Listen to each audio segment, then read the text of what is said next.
સાંસદ સોમાભાઈ પટેલ અને લીંબડીના પૂર્વ ધારાસભ્ય સોમાભાઈ ગાંડાભાઈ પટેલને અગાઉ પણ કોંગ્રેસે સસ્પેન્ડ કર્યા હતા।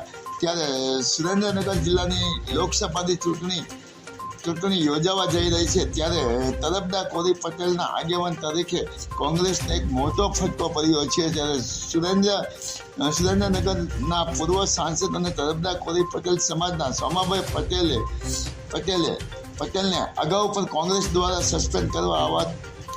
સસ્પેન્ડ કરવા છતાં કોંગ્રેસમાંથી ફરી વખત પ્રાથમિક સભ્ય પદેથી રાજીનામું અંગત કારણો કોંગ્રેસમાંથી રાજીનામું આપ્યા હોવાનું જણાય છે। કોંગ્રેસ પ્રમુખ શક્તિસિંહ ગોહિલને પણ રાજીનામું મોકલી આપ્યું છે। સોમાભાઈ પટેલ દ્વારા કોંગ્રેસમાંથી રાજીનામા અપાતા જિલ્લામાં રાજકારણ વ્યાપી જવા પામ્યો છે। સુરેન્દ્રનગર જિલ્લામાં પણ સોમા ગાંડા પટેલે કોંગ્રેસ સાથે અગાઉ પર બગાવત કરી હતી। એના કારણે ગુજરાત પ્રદેશ કોંગ્રેસ દ્વારા સોમાભાઈ પટેલને કોંગ્રેસ પક્ષમાંથી સસ્પેન્ડ કરવામાં આવ્યા હતા। તો અત્યારે રાજીનામું આપવાનું શું કારણ? માયાજાળ ન્યૂઝ ચેનલ જયેશ આવનારા દિવસોમાં અમે ભારતીય જનતા પાર્ટીના વિરુદ્ધમાં મતદાન કરવા માટે દરેકને વિનંતી કરી છે। પાર્ટી ટિકિટ આપે તો લડશું,